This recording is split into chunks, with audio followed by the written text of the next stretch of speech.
प्रतापगढ़ गांव सुबह के अंधेरे से धीरे धीरे बाहर आ रहा था। कच्ची सड़कों पर गीली मिट्टी की खुशबू थी। कहीं किसी घर से चूल्हे के जलने की आवाज आ रही थी, कहीं से बैलों की घंटी। इसी गांव के किनारे एक छोटी सी झोपड़ी थी। टूटी छत, मिट्टी की दीवार और दरवाजे के पास रखी हुई एक पुरानी टोकरी। इसी झोपड़ी में मीरा रहती थी। मीरा की जिंदगी में शोर कम था, जिम्मेदारी ज्यादा। उसका पति सालों पहले बीमारी से चल बसा था। तब मीरा के हाथ में सिर्फ 2 छोटे बच्चे और कुछ अधूरी यादें रह गई थीं। न कोई जमीन, न कोई पक्की दुकान, बस हौसला और मेहनत। मीरा रोज सुबह अंधेरा होते ही उठ जाती। पहले बच्चों के लिए पानी गर्म करती, फिर उन्हें सुलाकर पास के खेतों की तरफ चल पड़ती। कभी किसी के खेत से भिंडी तोड़ती, कभी पालक, कभी गोभी।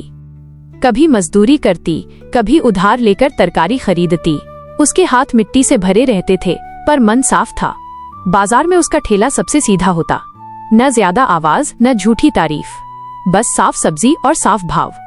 कभी कभी लोग कहते, मीरा थोड़ा ज्यादा बोल लिया करो, तभी सब्जी बिकेगी। मीरा मुस्कुराकर कहती है, जो बात सही होती है उसे कहने की जरूरत नहीं होती।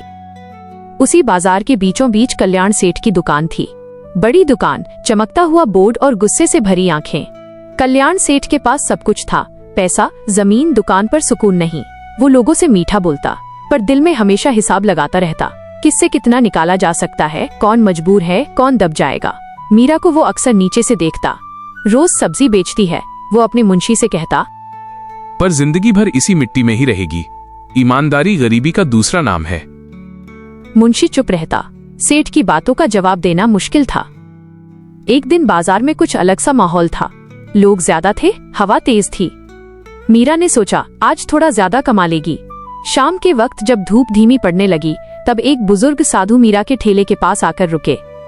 साधु के पैर नंगे थे, कपड़े पुराने, पर आंखों में अजीब सा भरोसा। साधु ने सब्जी को ध्यान से देखा, फिर पूछा, बेटी, ये तरकारी सच के दाम पर बेच रही हो? मीरा ने सीधा जवाब दिया, हाँ बाबा, न तोल में झूठ, न भाव में। साधु मुस्कुराए, तो फिर सुनो, हर चीज सिखाती है, तुम्हारी ये टोकरी भी। साधु ने ठेले के नीचे रखी हुई पुरानी टोकरी पर हाथ रखा। इस टोकरी में जो पैसा ईमानदारी और जरूरत के लिए आएगा वो बढ़ेगा, पर अगर लालच ने हाथ लगाया तो ये टोकरी बोझ बन जाएगी। मीरा घबरा गई। बाबा, मैं तो बस मेहनत करती हूँ। साधु बोले, बस वही काफी है। उस दिन मीरा सिर्फ 40 रुपए कमा पाई। थकान ज्यादा थी। रात को उसने पैसों को टोकरी में रखा और बच्चों के पास सो गई। सुबह जब आंख खुली तो टोकरी में 80 रुपए थे। मीरा चुप हो गई। उसने पैसों को गिना, फिर दोबारा गिना। गलती हो रही है, उसने सोचा। उसने बिना किसी शोर के वे पैसे बच्चों के लिए खर्च कर दिए। दूध, आटा, थोड़ी सी दाल। अगले दिन फिर वही हुआ, फिर उसके अगले दिन भी। मीरा ने टोकरी को भगवान का वरदान नहीं, जिम्मेदारी समझा। ये पैसा सिर्फ जरूरत का है, वो खुद से कहती। धीरे धीरे गांव ने बदलाव देखा। मीरा के बच्चे अब स्कूल जाने लगे। उनके कपड़े साफ थे। मीरा का ठेला रोज समय पर लगता। लोग कहते, मीरा की सब्जी में कुछ बात है।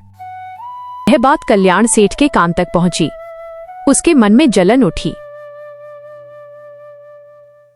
ये मुमकिन नहीं, जरूर कोई चालाकी है। एक अंधेरी रात जब गांव सो रहा था, कल्याण सेठ मीरा की झोपड़ी के पास आया, टोकरी उठाई और बिना आवाज किए ले गया।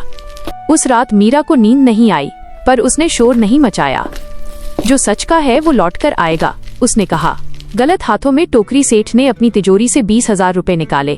वो पैसा जो झूठ और दबाव से कमाया गया था, और टोकरी में डाल दिया। सुबह उठकर देखा तो टोकरी में सिर्फ पत्थर और सूखे पत्ते थे। सेठ गुस्से से कांप उठा। इस औरत ने मुझे बेवकूफ बनाया। सेठ ने सोचा, अगर सच्चाई चाहिए तो दिखावा ही सही। उस दिन पूरे गांव में दिखावा हुआ। कभी किसी को अनाज, कभी पैसा, कभी मिठाई। लोग बोले, सेठ जी तो बदल गए। पर सेठ के मन में सिर्फ टोकरी थी। अगले दिन साधु फिर आए। उन्होंने कहा, ये टोकरी मन तौलती है, हाथ नहीं। जब मदद करते हो तो तुम क्या सोच रहे होते हो? सेठ चुप हो गया। अगली सुबह टोकरी बिल्कुल खाली थी। सेठ टूट चुका था। वह मीरा के पास आया। माफ कर दो, मैं अंधा था। मीरा ने शांत स्वर में कहा, टोकरी ने नहीं, आपकी नीयत ने फैसला किया। साधु बोले, जब इंसान सही हो जाता है तो जादू की जरूरत नहीं होती। मीरा फिर से सब्जी बेचती रही, पर अब गांव उसे सिर्फ गरीब नहीं ईमानदार कहता था। और प्रतापगढ़ ने सीखा, सच्चाई धीरे चलती है पर लालच को कभी आगे नहीं जाने देती।